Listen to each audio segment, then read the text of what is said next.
어제 이재명 정부의 첫 번째 부동산 공급 대책이 나왔습니다. 이 대책이 기다려졌던 이유는 여러 가지가 있죠. 실질적으로 얼마나 많은 주택이 적지에 공급될 것인지 하는 내용뿐만 아니라 기본적으로 이런 공급 대책을 통해서 이재명 정부의 부동산 시장에 대한 철학이랄까 태도를 엿볼 수 있기 때문에 상당히 시장에서 기다려왔던 것이 사실이었습니다. 오늘은 이 이재명 정부의 부동산 정책의 공급의 핵심 내용을 좀 살펴보고 이 공급 정책에 따라서 향후 시장이 어떻게 될 것인가 하는 전망을 가져보도록 하겠습니다. 135만 가구 정말 작지 않은 숫자입니다. 그것도 인허가 기준이 아니라 착공 기준에서 실행량을 높이 나가겠다 그런 의혹을 담아내고 있는 숫자죠. 정부에서 부동산 시장에 공급이 부족하다는 것을 제대로 깨닫고 있거나 하는 느낌을 주는 숫자였습니다. 이 보고서가 약 한 52페이지에 달하는데 몇 가지 핵심 사항이 있었습니다.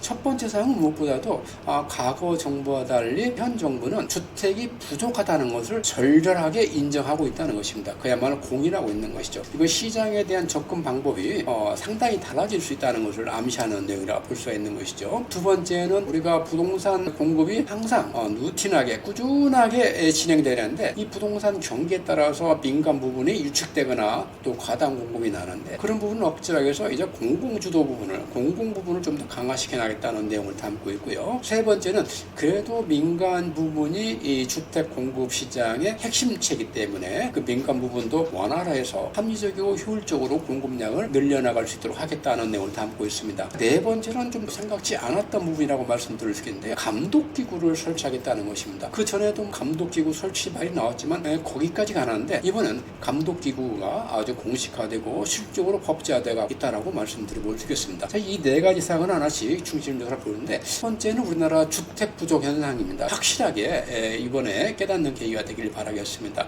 우리 주택 보급률이 어떻습니까? 무엇보다도 교과의 주택 과부족을 따질 때 가장 편리한 지표가 바로 주택 보급률이죠. 주택 보급률이 우리가 2019년에 피크를 친 다음에 점차 하향세를 보이고 있습니다. 실질적으로 수치도 중요하지만 추세가 좀 더 중요한 의미를 가지고 있는데요. 지방 같은 경우는 110%에서 106%, 107% 떨어졌지만은 아직도 100% 가지 못하고 더군다나 이 방향이 하향세 있다는 것은 우리가 눈여볼 필요가 있다. 앞으로도 주택 공급이 부족이 상당히 지속될 수 있다라고 이해하시면 될 것 같습니다. 실질적으로 주택 공급량의 선행지표, 삼총사로 볼 수 있는 인허가, 착공, 준공 분양 이런 것이 전부 다 계획 대비 10년 평균 대비해서 상당히 낮은 순위에 머물렀다는 것이 놀라울 정도입니다. 여기에 대해서 그래도 그동안은 이 아파트, 소위 말하는 도시형 생활주택, 오피스텔, 빌라 같은 경우는 어느 때도 쉽게 시장 공급량을 신축적으로 가져갈 수 있는데 최근 전세 사기 사건이 겹치면서 비아파트 부분도 급격한 감소를 면치 못하고 있다는 것도 또 다른 충격이라고 해볼 수 있겠습니다. 우리가 향후 3, 4년을 전망해서 지난 3, 4년 동안에 인허가 착공 이런 숫자를 조사하면 되는데 실질적으로 3년 내 평균 착공 수도가 적정 공급량에 비해서 수도권은 약 9만 세대, 서울 같은 경우는 3만 세대 가까운 세대가 매년 부족하다는 것이 우리가 확실하게 인식할 필요가 있다겠습니다. 이 부족 숫자만 채우면 되는 게 아니라 기존에 계획된 공급량을 다 하고 추가로 해야 된다는 것도 우리가 염두에 둬야 될 상황이라고 할 수 있겠죠. 135만 가구를 추가 공급하는데 어떤 사업 방식을 통해서 공급할 거냐 하는 부분 5가지로 나눠볼 수가 있는데 첫 번째는 우리가 공공주도 사업입니다. 공공주도 사업에서 공공택지들을 통해서 37만 가구를 공급을 하고요. 그 다음에 서울의 노유지, 노후임대주택, 유휴부지 이런 것들을 우리가 효율화시켜서 4만 가구를 공급하고요. 그 다음에 신축 공급의 최대 근원지라 할 수 있는 정비사업을 통해서 37만 가구 분양하고요. 그 다음에 민간 부분, 민간 자체적으로 벌이는 건설사업을 통해서 22만 가구를 공급하고요. 그 다음에 이제 비아파트 부분에서 36만 가구를 공급하겠다는 그런 내용을 담고 있습니다. 그래서 전체적으로 수도권에 135만 가구, 서울에 33만 가구를 공급하겠다는 내용을 담고 있는 것이죠. 이런 계획들을 봤을 때 당장에 눈앞에 본 것은 이런 계획도 중요하지만은 그러면 앞으로 당장 내년부터 어떻게 할 건데 이런 게 중요하잖아요. 근데 이번 대책은 그거 담아낼 수 없습니다. 주택 공급 자체가 어려운 것이 바로 그런 점에 있는 것이죠. 당장 내년부터 주택 공급, 입주 물량 부족에 따라서 전세가 올라갈 수밖에 없는 시장 구조를 허용할 수밖에 없다. 이렇게 이제 말씀드려 볼 수 있겠는데요. 135만 가구를 공급하는데 네 가지 주요 전략이라는 그런 걸 가지고 있습니다. 그 전략 중심을 설명을 들어보면 첫 번째는 공공주도 공급 확대를 하겠다는 건데 이것은 37만 2천 가구를 하겠다는 것입니다. 대표적인 것이 아까 말씀드린 대로 LH를 통해서 6만 가구, 그다음에 LH가 보유하고 있는 땅 중에서 상업용지라든가 아니면 용적률이 낮은 걸 좀 더 올려서 15,000 가구를 추가로 공급하고요. 그다음에 여러 가지 진행된 사업의 절차를 좀 단축을 해서 46,000 가구 정도는 좀 조기 착공시키겠다는 내용을 담고 있습니다. 그다음에 여기에 플러스해서 기존에 당초 추진하겠던 계획이 한 25만 1천 가구 되고요. 그래서 공공주도 사업을 주도적 사업을 통해서 37만 2천 가구를 공급하겠다는 내용을 담고 있습니다. 자, 두 번째 사업은 이제 도심 내 주택 공급입니다. 도심 내 주택 공급이 40만 3천 가구를 이제 계획 중인데요. 여기 한 6가지 사업이 이제 나열되어 있습니다. 첫 번째가 노후 공공 임대주택. 현재 지금 공공 임대주택인데 너무 노후화된 것을 용적률을 500%까지 끌어올려서 2만 3천 가구를 공급하겠다. 그다음에 노후 청사라든가 유휴 국공유지를 활용해서 2만 8천 가구를 공급하겠다. 이런 내용을 담고 있는데 이건 지난 정부에서 다 나왔던 얘기들이 실질적으로 이런 도심 내 공급 주택은 상당히 어려움이 많습니다.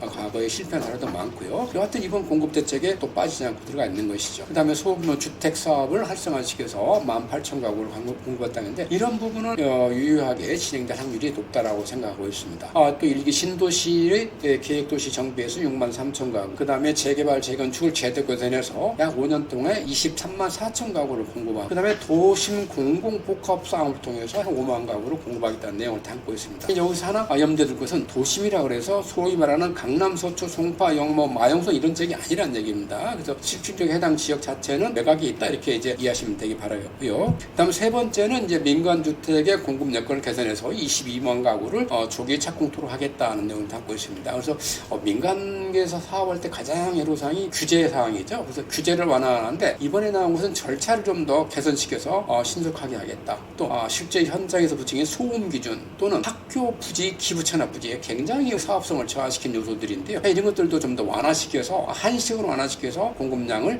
조기 착공시키도록 하겠다는 내용을 담고 있습니다. 그다음에 소소하지만 공실 상가나 아니면 주택도 B아파트 같은 경우는 모듈러 공법을 활용해서 조기에 착공할 수 있도록 또 조기에 공급될 수 있도록 하는 내용을 담고 있고요. 그 다음에 임대주택을 안정화시키기 위해서 신축 매입 임대를 14만 가구, 그 다음에 공공지원 민간 임대를 약 2만 1천 가구 이렇게 해서 16만 가구 정도를 우리가 조기 착공토록 하고요. 건설사가 요즘 상당히 어렵지 않습니까? PF가 부실화되면서 건설사들이 굉장히 고전을 겪고 있는데 그런 건설사들이 제대로 작동되지 않으면 공급은 그야말로 난망한 일이죠. 그런 부분을 완화하기 위해서 건설사에 대한 보증을 좀 더 확대하고 또 만약에 확보한 부지에서 조기 착공하면은 정부에서 우리가 미분양 물량을 선 매입하겠다는 확약까지 주는 굉장히 파격적인 정책 내용도 담고 있습니다. 또 비아파트에들은 대출도 강화하고 금주도 낮고 금액도 상향하는 그런 정책을 포함하고 있고요. 그다음 이제 네 번째 기타 주택 사업으로 해서 민간 비아파트 우리가 소위 말하는 도시형 생활주택,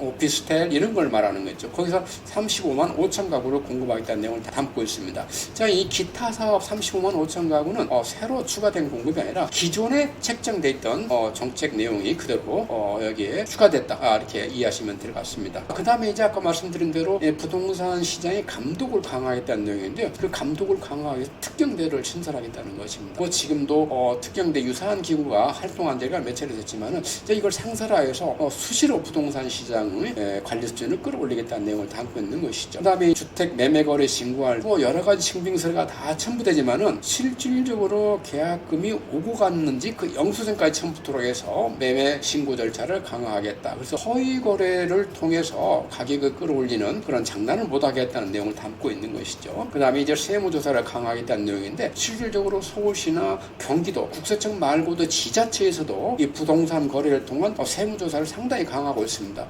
최근에 서울에서 금년 상반기에 대해서 세무조사를 실시해서 약 약 12,000건을 실시해서 약 1,600건 가까운 세금 추징을 실시를 했습니다. 68억에 달하는 세금을 추징했고요. 경기도도 마찬가지 약 9억 원에 해당하는 추징금을 받아냈습니다. 그만큼 이제 지자체에서도 세무, 부동산 부분에 대해서 세심히 들여다보고 있다. 여기서 끝나지 않고 지자체에서는 세금도 추징하지만은 발견된 불법 거래나 의심 거래가 있으면은 해당 기간을 이첩하기 때문에 사태가 더 커질 수가 있는 것이죠. 그래서 이런 부분도 상당히 이제는 좀 깊게 생각하면서 대처할 필요가 있다는 얘기고요. 우리가 제일 신경 쓸 것은 자금 출처 강화 조사입니다. 이 부분은 단순히 나에서 끝나지 않고 내 사업자나 내 가족까지 이제 파급될 수가 있거든요. 그래서 이런 부분을 밀도 있게 관리를 강화해야 된다. 본인 스스로가 준비를 철저히 된다. 이렇게 이해하시면 될 것 같습니다. 자, 그 다음에 빠뜨릴 수가 없죠. 대출 규제 나왔고요. 또 토지허가 나왔습니다. 당연히 예상했던 부분인데 그냥 이건 단순히 토지허가를 추가 지정하는 게 아니라 이 지정권자를 갖다가 확대했다는 것도 의미가 있는지 생각하고 있습니다. 결국은 현재는 서울특별시장만이 토지거래허가 지정권이 있었는데 이제는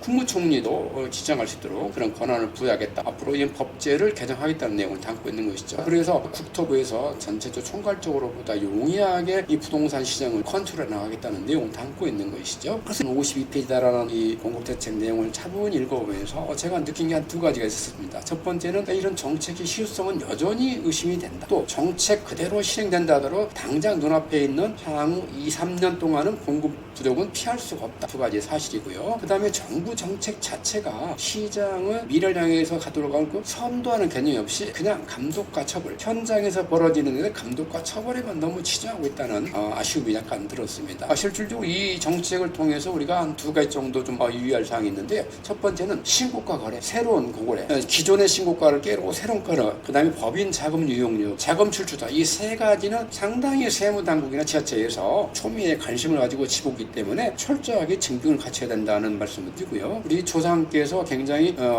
유용한 속담을 내려주셨죠. 소나기 내릴 때는 피해가라 이렇게 말씀드렸어요. 소나기는 피해야 되기 때문에 자료 준비에 철저히 하는 그런 자세가 지금 필요된다 이렇게 말씀드려보겠습니다. 우리가 향후 전망을 빠뜨려서는 안 되죠. 향후 전망을 말씀드리면은 이런 규제책이 나오면 거래량 급감할 수밖에 없죠. 그러나 상승세가 모를 정도는 전혀 아니다 이렇게 말씀드려볼 수 있겠고요. 제가 상승세를 계속 유지한 이유는 한 네 가지 말씀드려볼 수 있습니다. 첫 번째는 이 정책의 공급 정책의 실행 가능성을 봤을 때 LH 현재의 재무 상태나 이 조직력 그런 조직 구성을 봤을 때는 쉽지 않을 거라는 생각이 많이 들었습니다. 그냥 건설사가 회사 세워가지고 건물을 짓는 게 아니기 때문에 그 다음에 아까 말씀드린 대로 실현된다 하더라도 단기적으로 향후 2-3년간은 공급 부족에서 피할 수가 없다. 이런 상황이고 최근에 이 정부 재산 정책이 발표됐죠. 내년도도 재정 적자지만은 계속 5년 동안 적자폭을 키워나가겠다는 상당히 큰 정부의 그림을 그려가고 있는데 그러다 보면 어떻게 됩니까? 인플레이션 우려가 커질 수밖에 없는 것이죠. 여기 하나 또 키포인트가 되는 게